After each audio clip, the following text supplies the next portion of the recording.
Bago pa man nga po mga idol magsimula ang semifinals ng laban ng USA at Serbia, meron na nga silang standings na 2-0 pabor sa USA. Syempre, dito nga marami ang nag-expect na mananalo at magdodomina ang USA. Aminin man natin sa hindi, mas malalim at mas talentado pa rin naman ang lineup ng USA kesa kay Nikola Jokic at sa Serbia. Pero marami nga po ang nagulat matapos gulatin nito literal ang buong mundo dahil tinambakan lang naman nila ang Team USA sa pinakamataas na 16 points. Lingid nga sa kaalaman ng lahat, simula first quarter hanggang sa last 5 minutes ng fourth quarter, hawak ng Serbia ang kalamangan. Ngunit dahil na rin sa desperado na sina LeBron James, Stephen Curry at Kevin Durant, literal binuhat nila ang USA mula sa pagkakabaon. Gumawa lang naman sila ng greatest comeback sa Olympics. Hamakin nyo, marami na ang umaasang mga fans ang matatalo ang USA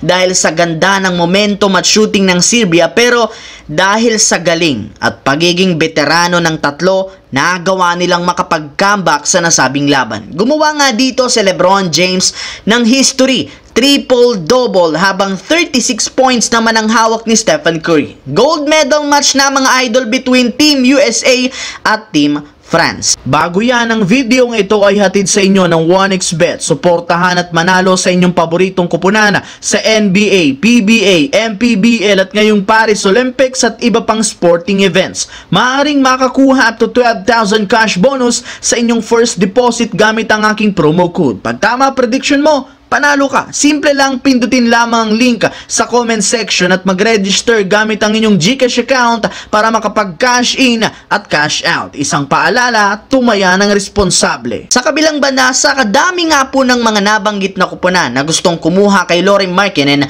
simula sa Lakers, Spurs hanggang sa Warriors, wala rin naman nga sa kanyang nakakuha matapos siyang pumirma sa Utah Jazz ng napakalaking 5-year contract. Sa madaling salita, mananatili at maglalaro pa siya sa Utah Jazz hanggang taong 2029 kung sakaling hindi siya ma-trade sa mga susunod na season. Pero imposible na rin naman nga itong mangyari, gayong mismong si Markkanen na ang nagsabi gusto niya ang pagiging stable ng kanyang kalagayan sa Utah Jazz at ayaw niya itong masira kapag lumipat siya, kagaya na lamang ng Golden State Warriors. Ayaw nga po niyang masangkot pa sa drama na dala-dala ng kupunan na ito, lalo na ni Draymond Green. Yes mga idol, sa simula pa lamang hindi na nga po niya gusto ang ugali ni Draymond Green matapos ang pinaggagawa nito ng mga nagdaang taon sa NBA. Sa madaling salita, ayaw nga po niya itong maging kakampi sa isang kupunan. Sa kabilang banda naman, kung meron man nga pong isang team ang nagkakaroon ng napaka-impressive na mga galaw ngayong off-season, eto nga walang iba kundi ang San Antonio Spurs. Sa katunayan, simula sa pagkakaroon nila ng mga batang players, dinagdagan nila ito ng mga legit at reliable na veterano matapos kunin sina Chris Paul at si Harrison Barnes na parehong merong sapat na experience para matulungan si Victor Wembanyama. Kaya literal na solve nga po ng Spurs ang kanilang problema sa pagkakaroon nila ng isang playmaker na aalalay kay Wembanyama at isang scorer na kayang gumawa ng puntos off the bench. Pero kung akala nyo tapos na ang front office na ito sa pagpapalakas, dyan nga kayo nagkakamali dahil base sa inalabas na balita, kumuha na naman ang kanilang team ng isang bagong scoring point guard na si Malachi Flynn na pinapirman lang nila ng isang 1-year non-guaranteed deal.